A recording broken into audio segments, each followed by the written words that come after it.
At least 16 people have died in the deadliest unrest in Senegal in over a decade. The unrest was sparked off by a prison sentence that was handed out to the firebrand opposition leader Ousmane Sonko. Protesters who took to the streets by their thousands claimed that the charges against Sonko are politically motivated. Supermarkets and gas stations were ransacked and vehicles were set on fire. The riot police responded with tear gas and what human rights activists have condemned as the excessive use of force. Now, cracking the whip, the government has so far arrested at least about 500 people. But the question is this: why has one of the most stable nations in Africa erupted in such widespread violence? Senegal is considered a bastion of peace and stability in West Africa.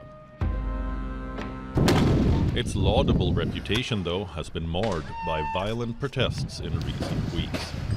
The latest round of unrest was triggered by President Macky Sall's refusal to rule out running for a third term, and by court cases involving a leading rival, Ousmane Sonko. Protesters clashed with riot police in Senegal's capital, Dakar, on the 29th of May. A ministerial building and several cars were set alight, and a major highway was barricaded. Word on the street is that Sall will flout the two-term limit for presidents. Well, we are in a country where there is no law. Everyone knows that. And so what happens today and to the President Ousmane Sonko since 2021, what they want is to eliminate him in the presidential race, which we will not accept. Not at all. Because he is more legal than Macky Sall. The constitution is clear on this.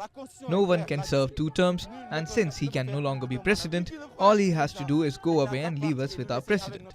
Because he is our youth and our hope, and we don't want to go to America or Europe. We want to stay here. A former tax inspector, Ousmane Sonko, is immensely popular with Senegalese youth. Sporadic violent protests have broken out across Senegal since 2021, when presidential aspirant Sonko was detained for alleged rape of a 20-year-old woman who worked in a massage parlor. His supporters claim this to be a tactic to bar him from the February 2024 presidential elections. No wonder then that all hell broke loose when he was acquitted of rape charges and death threats, but was sentenced on the 1st of June to 2 years in jail for corrupting youth. This is why he was convicted. He wasn't acquitted, and today he has to sleep in prison for 2 years and pay $980 in fines, plus the sum of $32,664 to give to the woman he was accused of raping as damages and interest. So we are satisfied. Not totally, but we are satisfied all the same. Because Ousmane Sonko threatened everyone. He threatened the judges, he threatened the state of Senegal, he didn't want to be judged, and he did everything he could to avoid being judged.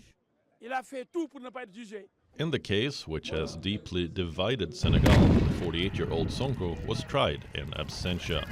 He has denied any wrongdoing and has boycotted the court proceedings. Sonko's PASTEF party said the verdict was part of a political plot that urged citizens to amplify and intensify the resistance. Responding to the call, riots broke out in Dakar. Violence erupted on a central university campus where property was extensively damaged. Riot police, facing rocks hurled at them, responded by firing tear gas. In a preventative measure, government restricted access to social networks such as Facebook, WhatsApp, and Twitter. Tensions ran high on subsequent days as well after 2 days of most violent unrest in several cities in nearly a decade. Army was deployed to back up the riot police, and heavy security presence was observed, particularly at the banks, French-owned supermarkets and petrol stations, a favored target of Sonko's supporters. International community has urged for restraint and dialogue to resolve the crisis.